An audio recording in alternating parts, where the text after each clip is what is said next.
Hello friends, welcome back to my YouTube channel. आज की जो वीडियो है ये वीडियो जो मैं बना रहा हूँ, ये एक कमेंट पे बना रहा हूँ जो एक बहन ने करा है, सिस्टर ने करा है कि भाई क्या मैं उनका मेंटोर बन सकता हूँ।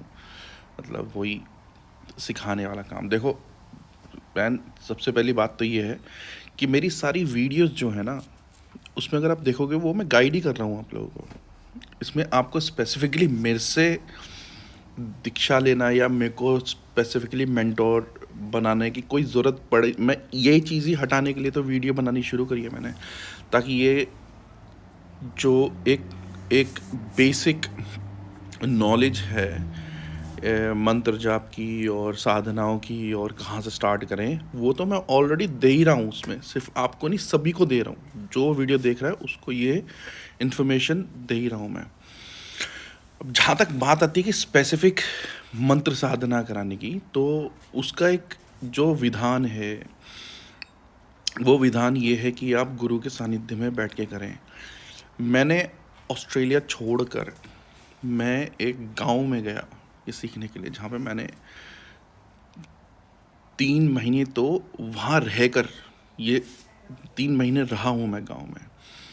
जिनसे मैंने सीखा वहाँ रहा हूँ मैं, वहाँ पे उनके पास बैठकर साधनाएं करी हैं, तंत्र सीखा है। फिर उसके बाद मैं अपने घर चला गया इंडिया में ही। उसके बाद फोर्ड एंड बैक होता था, कभी 2 हफ्ते के लिए चला गया, कभी वो आ जाते थे हमारे घर पे विज़िट करने के लिए जो गुरुजी थे। कभी वो कहते थे कि उस जगह पे जाना है, तो गाड़ी कर कर के उनके साथ मैं ऐसी ऐसी जगहों पे जाता था विज़िट के लिए, जहाँ पे ऐसी शक्तियों को हम पावर देते हैं, है ना। तो उसका एक रीज़न है ना सर, हर चीज़ का एक रीज़न होता है कि ऐसा क्यों करा जाता है। जो मैंने साधना, एक बहुत उग्र साधना जो मैंने खुद करी थी, फिर वो मैंने सिखाई थी सिर्फ 2 जनों को, एक मेरी सिस्टर को, एक मेरे जो जो मेरा एक ही मेरा वो था स्टूडेंट था, उसको मैंने वो सिखाया था। लेकिन उसको भी सिखाने के लिए वो बंदे ने अपना 1.5 महीना, जब मैं यहाँ पे ऑस्ट्रेलिया में पर्थ में टेंपल में रहता था, मैं उसकी फ़ोटो भी लगा दूँगा आपको दिखाने के लिए। वो बंदे ने 1.5 महीना नॉन स्टॉप डेली मंदिर आता था, सेवा करता था। जो वहाँ पे हम लंगर करते थे एवरी थर्सडे, तो लंगर में वो आके अपना वो देता था। और उसने जब मुझे कहा कि उसे उसे साधना सीखनी है, उसे उसने बताया था, नाम बोल के कहा था मुझे इनके बारे में जानना है, करना है। वो महाकाली का बहुत बड़ा भक्त था यार, बहुत ही बड़ा भक्त था। मतलब वो गोरा बंदा, उसको इतनी नॉलेज थी महाकाली की जितनी कि इंडियंस को नहीं होती। तो वो मेरे को ना बहुत इम्प्रेस हो गया मैं उस चीज़ से।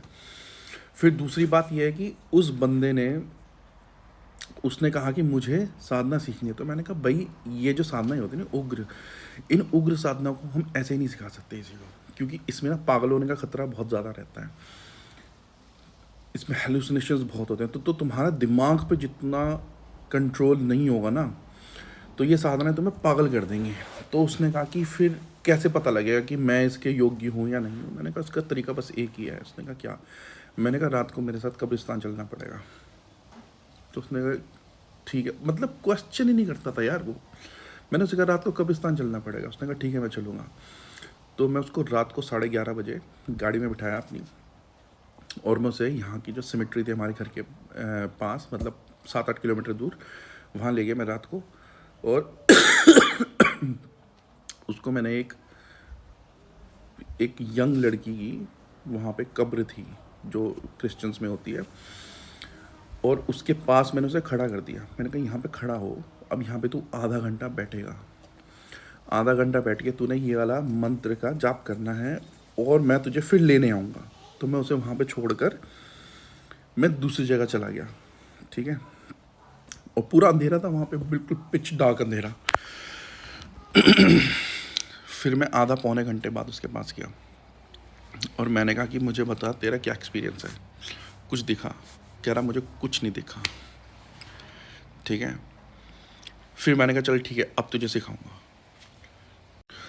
तो ये सब कराने का मेरा इसके पीछे मकसद क्या था? इसके पीछे मकसद ये था कि अगर वो थोड़ा-सा यहाँ से वीक होता, तो वो मुझे बताता। पहली बात तो वो तैयार ना होता आधी रात को कब्रिस्तान जाने के लिए।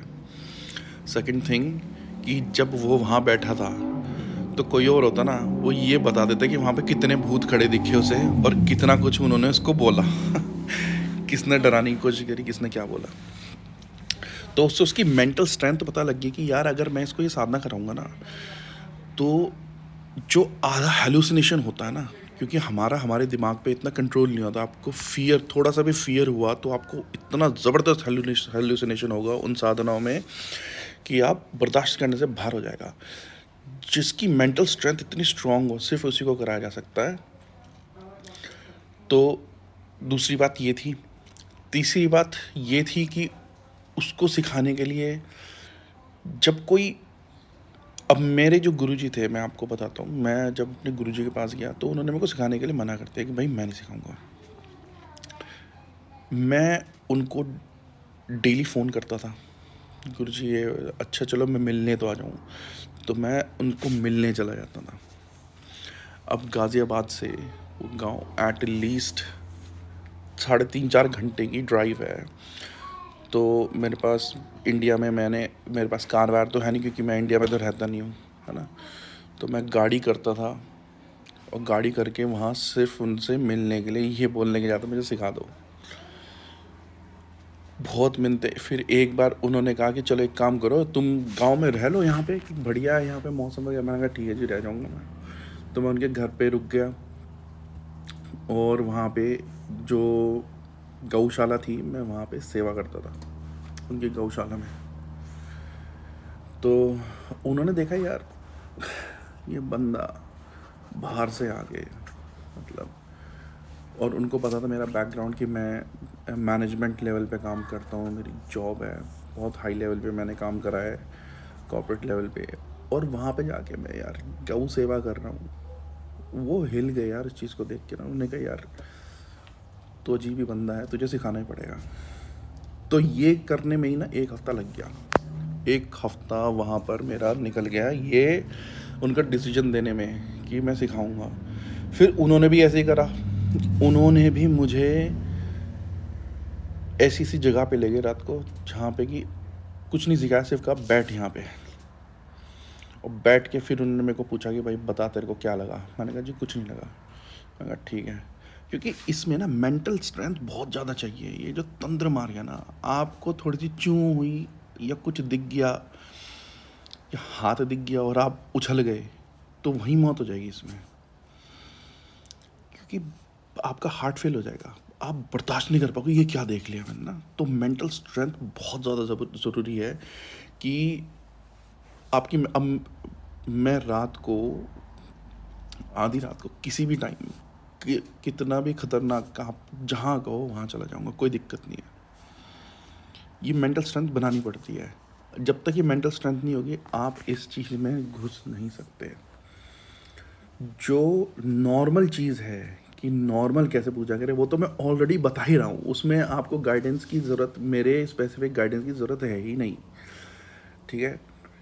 इन चीज़ों में जो ऊपर की हैं, जो उग्र हैं, इसमें मेंटल स्ट्रेंथ की बहुत ज़्यादा ज़रूरत पड़ती है।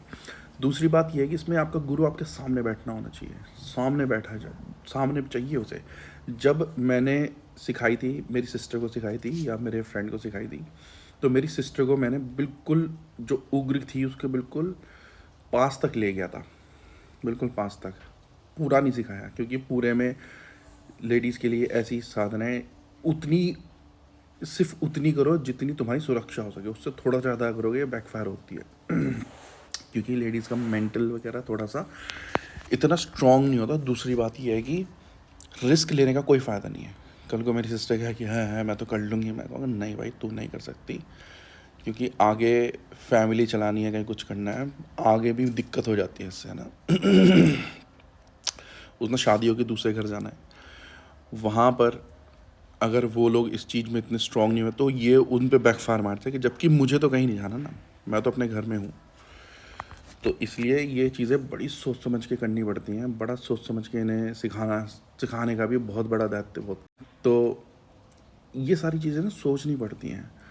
दूसरी बात ये है कि ये जो कई मंत्र ऐसे होते हैं जिनको गुरु देता है ना, तो गुरु को उसे आपके माथे से चढ़ाना पड़ता है। आपको पानी में संकल्प करा के, ठीक है, पानी में संकल्प करा के, जैसे मैंने जब ये जो मेरा वो जो था स्टूडेंट था जिसको मैंने सिखाया था, उसको मैंने पानी में शक्ति को बिठा के उसके अंदर चढ़वाई थी। हाथ में शक्ति बिठाई थी मंत्र से बुला के, और उसको उसके अंदर चढ़ा दिया था, ताकि उसके जो फिज़िकल बॉडी है उसके अंदर वो तत्व एंटर कर जाए, ताकि जब वो साधना करे तो उस जिस तत्व को बुला रहा है ना, उसको ये ना लगे कि ये कोई नया कौन आ गया धुरंधर जो मुझे बुला रहा है। उसको लगे यार ये तो अपना अपना जैसा ही है किसी का। जैसे अगर आप किसी मान लो अगर आपको किसी वीआईपी के पास जाना है ना, तो आप उनके कपड़े जैसे पहन लो, उनके उसमें फ़ोटो लगी हो, उसमें ये हो, उसमें बैच लगा हो, सिक्योरिटी क्लियरेंस का बैचेस लगे हों, तो आप किसी भी वीआईपी के पास आराम से जा सकते हैं। जबकि अगर आपके पास ये सारी चीज़ें नहीं हैं तो आपको बाहरी सिक्योरिटी रोक देगी, भाई तू कौन है ना। तो इसी तरीके से जो जो गुरु होते हैं वो क्या करते हैं, शक्तिपात करा देते हैं, माथे पे हाथ रख के शक्ति मंत्र दीक्षा देते हैं, कान में फूंक के मंत्र दीक्षा देते हैं, और जल में उस जल को ऊर्जा देकर वो ऊर्जा का शक्तिपात करा देते हैं। तो जब ऐसा होता है ना, तो आपकी जो जर्नी है, जो आपने 21 दिन, आपको 41 दिन में साधना करनी है ना, वो आपकी 11 दिन में हो जाती है। फास्ट ट्रैक कर देते हैं वो बिल्कुल, है ना।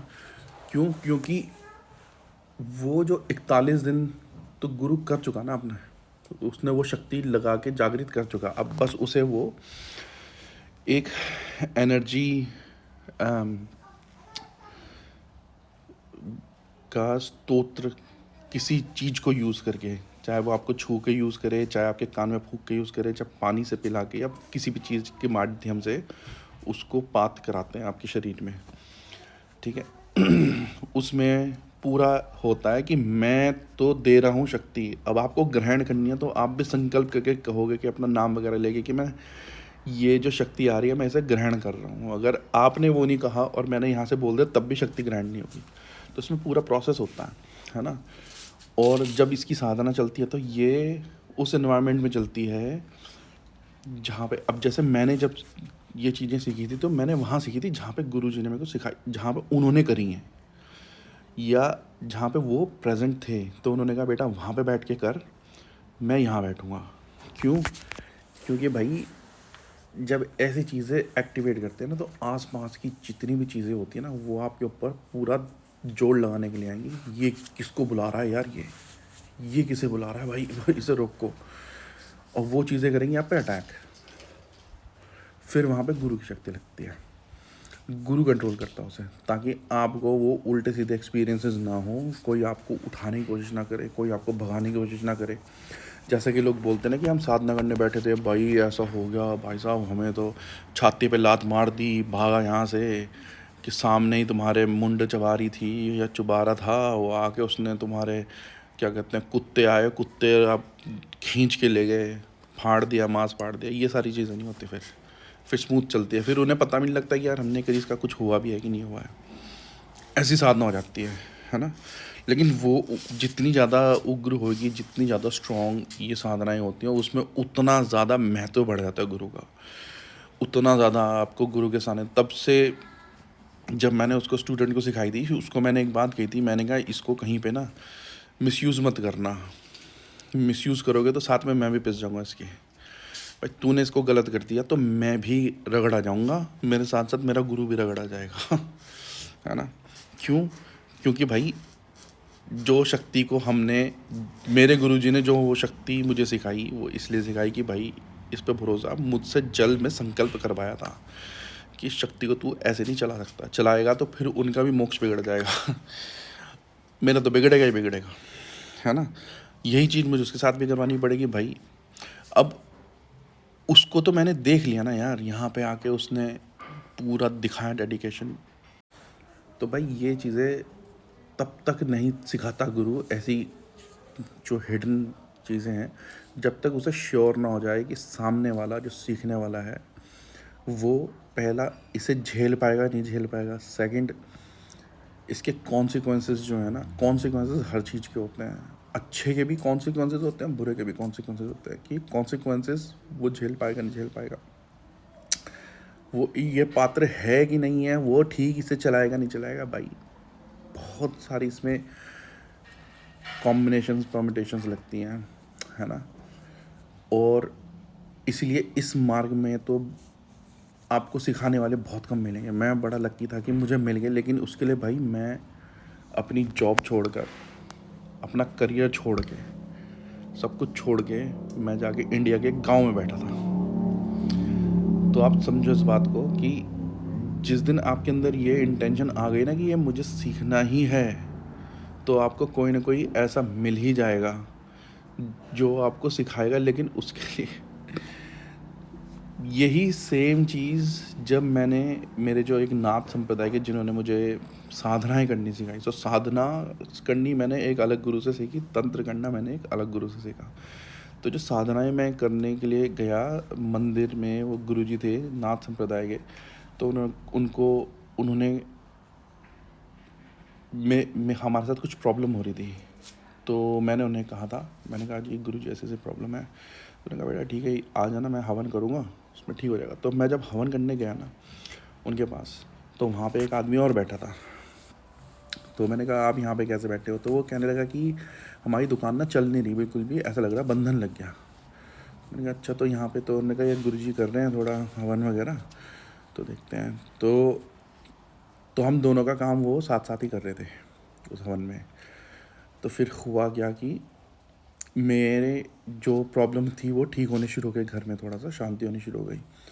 तो मैंने कहा कि, मैंने उसको पूछा, जो था तीसरे चौथे दिन पूछा, भाई तेरा क्या हो रहा है सीन? तो उसने कहा चलो दिखाता हूँ मैं। तो मैंने कहा, मैं उसकी दुकान पे गया, तो उसकी दुकान पे ना फर्श ऐसे बम्प बन गया वहाँ पे।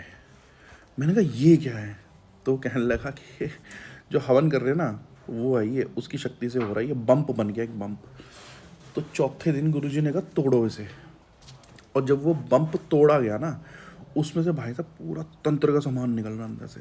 तो वो कह रही ये दबा रखा था जिस वजह से तेरी दुकान नहीं चल रही थी। मतलब फर्श के अंदर से वो चीज़ उठनी शुरू हो गई, अपने आप ऊपर आनी शुरू हो गई। मतलब उसमें काले कपड़े में पता नहीं कुछ लपेट के, क्या हड्डी वड्डी पड़ी थी कुछ, काफ़ी सारा सिंदूर, पता नहीं क्या क्या पड़ा हुआ था, अगड़म सगड़म।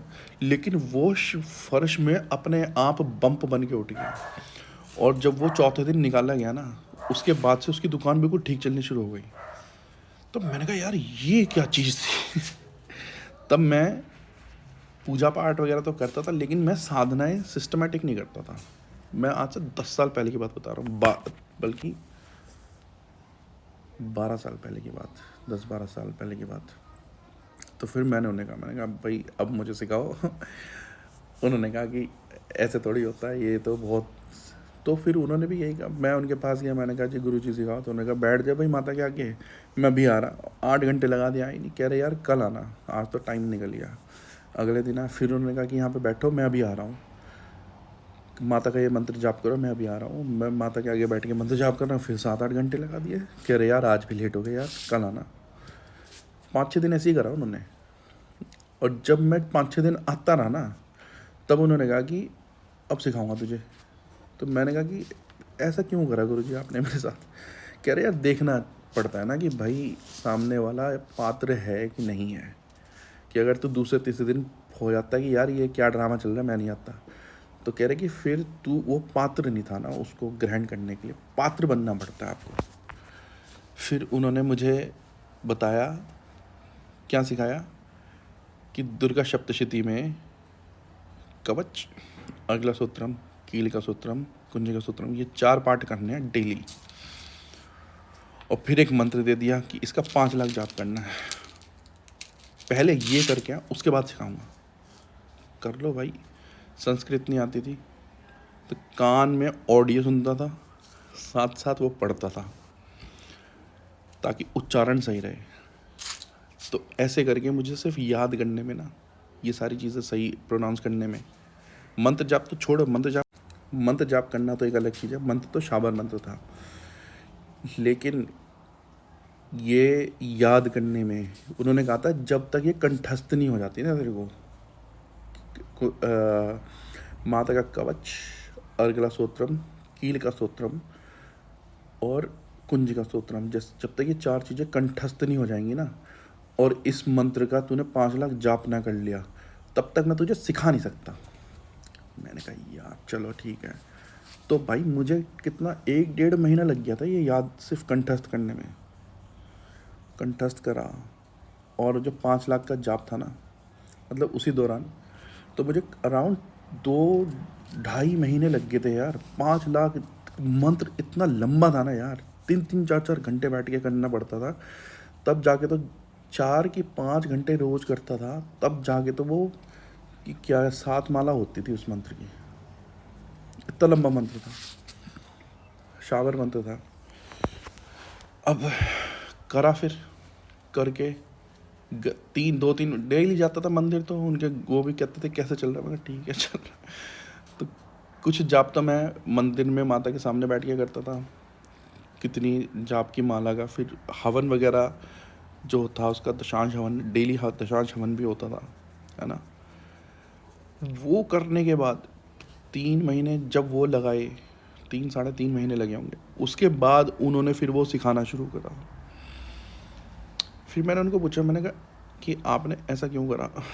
तो कहने लगे कि जब भी ये साधना करने बैठते हैं ना, तो ये माता का कवच, अगला सूत्रम, कील का सूत्रम और कुंज का सूत्रम, उन्होंने फिर इसका मेरे को एक रहस्य बताया कि साधना में कभी भी बुक से नहीं पढ़ा जाता, ये तुम्हें कंठस्थ होना चाहिए कि कवच लगाना है। फिर अगला सूत्रम का उन्होंने एक गूढ़ रहस्य बताया इसका गूढ़ रहस्य क्या है जब माता की साधना चलती है। कील का स्तोत्रम का क्या महत्व है, और कुंज का स्तोत्रम से किस तरीके से मंत्र को अनलॉक करा जाता है, तो सारा कुछ सिखाया उन्होंने कहा तो इसके लिए ना तुम्हें आंख बंद करके ध्यान लगा के इस मंत्र की ऊर्जा लगानी पड़ती, इन सारे अस्त्र लगाने पड़ते हैं अपने ऊपर, कवच लगाने पड़ते हैं, और इन सारे स्तोत्रों की ऊर्जा उस मंत्र में उतारनी होती है। तो वो आप उतार नहीं सकते जब आप बुक से पढ़ रहे हो। बुक से पढ़ के आप कहाँ लगाओगे, फोकस कहाँ लगाओगे, बुक पे लगाओगे कि मंत्र के ऊपर, जिस मंत्र को आपने जगाना है उस पर लगाओगे। तो भाई हर चीज़ का एक रीज़न होता है। 3 महीने तो ये चीज़ करने में लग गए मुझे, वो 5 लाख का जाप और ये सारी याद करने में। उसके बाद उन्होंने ABCD सिखाई।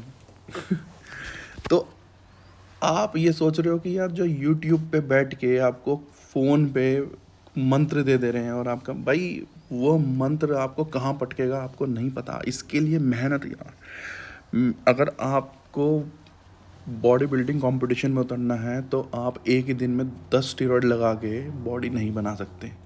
आपको उसके लिए डेली जाना पड़ेगा जिम, ट्रेनर चाहिए, डाइट चाहिए, स्लीप चाहिए, रिकवरी चाहिए, हर चीज़ आपको प्रॉपर चाहिए।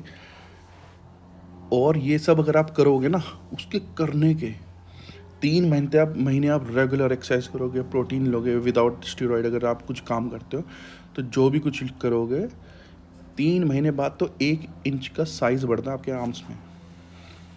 और आप सोच रहे हो कि यार मैं 12 इंच का आर्म्स है, 3 महीने में कर दूंगा 21 इंच। नहीं हो सकता यार। अगर आपने 21 इंच कर दिया ना 3 महीने में, तो आपकी लीवर जाएगी, किडनी जाएगी, हार्ट अटैक आ जाएगा। क्यों? यानी कि आपने इतना सामान जला दिया अपने अंदर कि उसको अननेचुरली आपने इतना बड़ा कर दिया, तो आपके बॉडी के सारे पार्ट चले जाएंगे, क्योंकि आपने इतना ज़्यादा जोर डाल दिया। धीरे धीरे धीरे धीरे धीरे बिल्टअप होता है, धीरे धीरे धीरे आपकी वो ऊर्जा लेवल उस लेवल पे पहुंचती है। आपको अपनी ऊर्जा इस लेवल पे पहुंचानी है कि अगर मेरे पे किसी ने मारण क्रिया, और चलती रहती है यार, क्यों आया मैं इस फील्ड में, इसलिए तो आया कि साली हर जगह से यही चल रहा है। मेरी माँ के ऊपर कहीं इतनी मारण क्रियाएँ चलाई हैं, उन्हें रोकने के लिए तो ये सारी चीज़ें सीखनी पड़ी। फिर मेरे पे चलनी शुरू हुई, तो फिर ये होता है कि चल बेटा कर, कितना करते हो, तू भी लग, मैं भी लगता हूँ, ये सारा गेम होता है ना। तो उसके लिए आपकी स्ट्रेंथ, जो कैपेबिलिटी है ना, बॉडी की कैपेबिलिटी इतनी ज़्यादा हाई करनी पड़ती है कि फिर आप चाहे फिर ब्रह्मास्त्र को अपने ऊपर उतार लो तो वो ब्रह्मास्त्र भी आपके शरीर को फाड़ के ना रखे, है ना। इसीलिए ये सारी मेहनत करनी पड़ती है। फिर इतनी मेहनत करनी के बाद आपको हासिल होता ना जो, वो आपके पास बहुत टाइम तक रहता है। अब आप ये अगर सोच रहे हो कि यार ये बंदा सही बोल रहा है, इससे मंत्र ले लेता हूँ, मैं अपना ये वो शुरू करता हूँ, ये काम नहीं करेगा भाई। मैं आपको मंत्र क्या, मैं आपको सिर्फ ये बोल दूंगा ना, सिर्फ इतना बोल दूंगा कि भाई मंदिर में जाना और भैरव के आगे ये भोग रख के, 7 दिन का काम है, 7 दिन भोग रख के को ये काम करना है।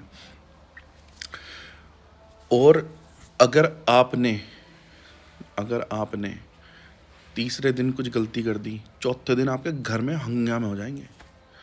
इतने बुरी तरह हंगामे होंगे कि आपको समझ नहीं आएगा क्या करूं, और तीसरे दिन के बाद आप चढ़ा नहीं पाओगे। ये चीज़ें खुद रोक देंगी टेस्ट करने के लिए, और जहाँ पे आपने नहीं करा वहीं पे आपके घर में इतना अफरा तफरी मच जाएगी ना। तो सोचो कि अगर इससे इतना हो रहा है तो मंत्र दे दिया तो उससे कितना होगा। ये चीज़ें संभालना आपको वो कैपेबिलिटी बनानी पड़ेगी। इसलिए इन चीज़ों की तरफ झुकाव ना करके, जो नॉर्मल पूजा है, जो मैं बता ही रहा हूँ कि भाई आप घर में पूजा कैसे करो, आप अपने कुल देवी देवता को कैसे मनाओ, उनको पूजो, उनका मंत्र पूछ लो अपने परिवार वालों से कि भाई हमारे कुल देवी कौन है, कुल देवता कौन है, और हमारे पितर कौन है, उनकी सेवा करो।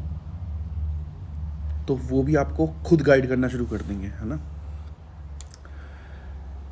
उनसे बेहतर सुरक्षा आपको कोई नहीं देगा। जितने ज़्यादा स्ट्रांग होंगे भाई, मैं भले ही जितनी भी साधनाएं करता हूँ, लेकिन जो मेरे कुल देवी है, कुल देवता है, पितर हैं, इनका पहले लगता है भाई। ये पहले चलते हैं, सबसे बाहर यही खड़े हैं सुरक्षा के लिए। तो इनका डेली जाप होता है, इनको डेली मंत्र में दिया जाता है, इनका डेली भोग लगता है ना। और सबसे ईजी और सिंपल है जो आप मेंटेन कर सकते हो लॉन्ग टर्म। फिर ये जो वैसे तंत्र जो होते हैं ना, जो बड़ी बड़ी उग्र शक्तियों को जगा जाता है भाई, इन्हें संभालना, इन्हें बिठाना, रखना, अब मैं लाइफ लॉन्ग के लिए हो गया भाई, कि मुझे लाइफ लॉन्ग एक दिन भी मिस करा तो उसी दिन मेरे को रात को प्रॉब्लम होगी, और होती भी है ना। क्योंकि भाई आपने शेर पाल दिया ना, उसकी डाइट का भी इंतजाम करना भी नहीं, तुम्हें खा जाएगा वो।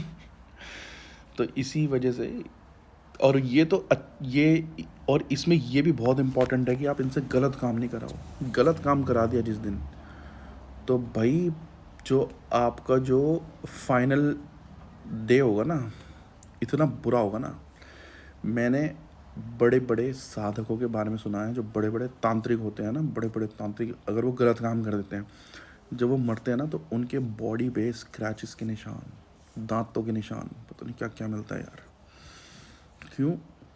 इसी वजह से कि उन्होंने सोचा कि यार इससे हम पैसा कमा लें थोड़ा सा। देखो, मुझे तंत्र पैसा कमाने के लिए नहीं सीखना था, मुझे तंत्र सिर्फ इसलिए सीखना था कि मैं अपने घर वाले की सुरक्षा कर पाऊँ। पैसा तो मैं यार, मेरी कॉर्पोरेट जॉब है यार मेरी, तो मैं तो बहुत बड़ी कंपनी के लिए, बहुत बड़ी मैन्युफैक्चरिंग कंपनी है, बस उसका नाम नहीं ले सकता क्योंकि वो डिफेंस से रिलेटेड है, ऑस्ट्रेलियन यूएस डिफेंस से रिलेटेड है जहाँ पे मैं काम करता हूँ। तो मैं वो उन कंपनी का नाम नहीं बता सकता कि मैं कहाँ पे काम करता हूँ, क्योंकि हाई लेवल सिक्योरिटी क्लियरेंस चाहिए होता है उसमें। वहाँ पे जॉब है यार मेरी। मुझे पैसे की कभी प्रॉब्लम थी ही नहीं। मुझे तो ये चीज़ें सीखनी थी, ये जानना था, ठीक है। और मुझे इस चीज़ से कभी पैसा कमाना ही नहीं है, क्योंकि इस चीज़ का कमाया हुआ पैसा भैया हजम होना बड़ा मुश्किल है। मैंने करी है, मेरे फ्रेंड्स लोग हैं जिनको प्रॉब्लम थी, उस टाइम पे मुझे इतनी नॉलेज भी नहीं थी। उस टाइम पे भी वैसे भी उस जब मुझे तंत्र की इतनी नॉलेज नहीं थी, तब मैंने लोगों के बड़े बड़े संकट काट दिए थे। लेकिन मुझे इस चीज़ की नॉलेज नहीं थी कि भाई किसी के और पर आया संकट है, उसे तुम ना काटो, उन्हें रास्ता बता दो कि भाई ऐसे ऐसे कर लो तुम्हारा कट जाएगा, खुद ना काटो। मैंने खुद काटे हैं, वो सारे संकट मुझ पे आ गए, क्योंकि वो किसी के ऊपर किसी कर्म की वजह से आए हैं। वो अगर आप हटा रहे हो तो उसका कर्म फल तुम्हारे ऊपर पड़ेगा ही पड़ेगा। तो इसलिए अब मैं किसी के संकट नहीं काटता, इतना बता देता हूँ कि भाई ऐसे ऐसे कर लेना, प्रॉब्लम है तो ये कर लेना, खुद करो, मंत्र जाप करना खुद करो, मुझसे ना करवाओ, ना मुझसे कहो, ठीक है। तो ये सारी चीज़ें यार, तो इसलिए थोड़ा सा इन चीज़ों से, तो इसलिए मैं ये बोलता हूँ कि भाई इन चीज़ों में ना अगर आप नहीं आए हो तो बहुत अच्छी बात है, बहुत ही अच्छी बात है।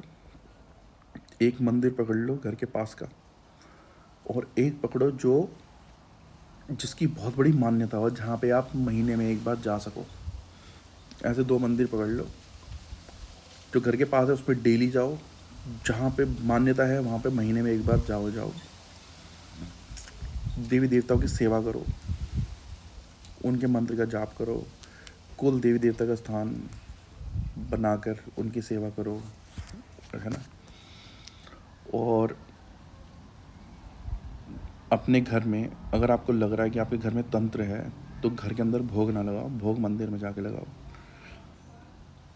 अगर आपको लग रहा है कि यार हमारे घर में सब कुछ उल्टा ही हो रहा है, हम इतनी पूजा कर रहे हैं कुछ नहीं हो रहा, यानी कि आपका मंदिर करप्ट हो गया, मंदिर की सारी देवी देवता को जल प्रवाहित करके उस एरिया को शुद्ध करो 3 दिन। शुद्ध करने के बाद, और वो सारा प्रोसेस मैंने बता रखा है पिछली वीडियोस में, मैं दोबारा रिपीट नहीं करूँगा, ये वही रिपीटिशन में बन रहा है सारा कुछ। शुद्ध वगैरह करके वहाँ पे किसी पंडित से बुला के, पंडित से नहीं भी है तो खुद कर लो सेटअप देवी देवताओं का, थोड़ा डायरेक्शंस का देख लेना, क्योंकि हर शक्ति का डायरेक्शन होता है। और अपने जो घर के द्वार हैं उनको डेली साफ़ करो, क्योंकि वो कुल देवी देवता का स्थान है। सबसे पहले जब वो गंदे होते हैं तभी तंत्र अंदर घुसता है। और क्या कहते हैं, आपके पितरों का, अगर आपके माँ बाप जिंदा हैं तो उनकी सेवा करो, आपके पितर अपने आप खुश हो जाएंगे। माँ बाप नहीं है तो पितरों का करो, ठीक है। पता चले माँ बाप जिंदा है, मंदिर में तो आप पितरों का करके आ रहे, घर में आके माँ बाप के साथ लड़ाई कर रहे हो, काम ही नहीं करेगा यार। उनको गालियाँ दे रहे हो, कुछ काम नहीं करेगा, कोई फ़ायदा नहीं है। फिर ये चीज़ में आने का भी कोई फ़ायदा नहीं है ना। अगर आप अपने माँ बाप को गालियाँ दे रहे हो, उनसे लड़ाई झगड़े कर रहे हो, उन्हें छोड़ रखा है, वो बेचारे अपना देखभाल नहीं कर पा रहे हैं, और तुम बाहर कहीं बैठ के अपना साधनाएं कर रहे हो, कोई फ़ायदा नहीं साधना करने का। अगर आपके माँ बाप हैं उसकी सेवा कर लोगे तो ये सारा साधनाएं ऐसे ही आपको प्राप्त हो जाएंगी, ठीक है। वो करो। अपनी डाइट जो है ना वो शुद्ध रखो बिल्कुल। नॉन वेज और जो अल्कोहल है वो तामसिक क्रियाओं में चलता है, ऐसी बात नहीं है कि नहीं चलता। लेकिन जब आप नॉन वेज खाते हो तो एक तो आपका पूरा सिस्टम उसे पचाने में लग जाता है। जब हमारी साधनाएं होती है ना उस टाइम पे डाइट भी दिन में एक टाइम होती है, और वो भी शुद्ध शाकाहारी। उसमें ज़्यादातर फ्रूट एंड वेजेस ज़्यादा होते हैं, ताकि बॉडी की एनर्जी जो है वो खाना पचाने में ना लगे, मंत्र में लगे। नहीं तो सारी एनर्जी जो आपकी बॉडी की एनर्जी है ना वो पेट में आ जाएगी, क्योंकि उसे खाना पचाना है। सारी ऊर्जा तो वहाँ लग जाएगी, मंत्र में कहाँ से ऊर्जा लगाओगे, है ना। ये सारी चीज़ें आती हैं यार। अपना फिज़िकल ठीक रखो, है ना। बॉडी जितना स्ट्रांग होगी, आपका कंटेनर जितना स्ट्रांग होगा उतना ज़्यादा पानी होल्ड करेगा ना। बैटरी फिज़िकली जितना स्ट्रांग उतना ज़्यादा करंट होल्ड करेगी, है ना। तो इसलिए फ़िज़िकल आपको बहुत स्ट्रांग रखो। ये सारी चीज़ें करनी पड़ती हैं। और अगर आप मंत्र जाप उसमें कम भी कर रहे हो ना तब भी आपका ज़्यादा काम करेगा, क्योंकि जब आपकी फ़िज़िकली स्ट्रांग होते हो, आप डाइट ठीक ले रहे हो, नॉन वेज वगैरह नहीं ले रहे हो, बिल्कुल सात्विक रख रहे हो, तो जो आपके चक्र है ना, सातों चक्र, वो क्लिनज होने शुरू हो जाते हैं ऑटोमेटिक। क्लिनज होने शुरू होंगे, स्ट्रांग होने शुरू होंगे आपके। अगर सातों चक्र क्लिनज और स्ट्रांग होने शुरू होंगे, आपका ऑरा स्ट्रांग हो जाएगा ऑटोमेटिकली, है ना। ऑरा स्ट्रांग होगा तो कोई भी नेगेटिव चीज़ अंदर घुसने से पहले, कोई तंत्र घुसने से पहले, सबसे पहले तो शील्ड वही है ना, ऑरा आपकी। तो ऑरा जितना स्ट्रांग होगा आपका, उतना कम आप पे किसी चीज़ का असर होगा, उतना ज़्यादा आप इंटेंसिटी बढ़ा सकते हो मंत्रों की, अपनी साधना की। तो जिसका ऑरा वीक है उसने अगर 1000 बार मंत्र करा और आपका ऑरा स्ट्रांग है और आपने सिर्फ 100 बार मंत्र करा, आपकी दोनों की ऊर्जा बराबर लगी होगी, बराबर की होगी। तो उस पर ध्यान दो, सिर्फ इसी पे ध्यान मत दो कि यार मंत्र करना, मंत्र मंत्र मंत्र एक अलग चीज़ है भाई। बाकी सारी चीज़ें जो उस तक ले जानी है वो तो स्ट्रांग रखो ना थोड़ा। तो भाई ये वीडियो है, थोड़ी सी लंबी हो गई, लेकिन डिटेल में बताने इसलिए ज़रूरी था कि ताकि आपको समझ आए कि भाई दीक्षाएं सिर्फ ऐसे नहीं होता कि इंटरनेट पे देखो और ले ली, ऐसे नहीं, ऐसे मत लेना कभी भी कोई भी मंत्र की दीक्षा।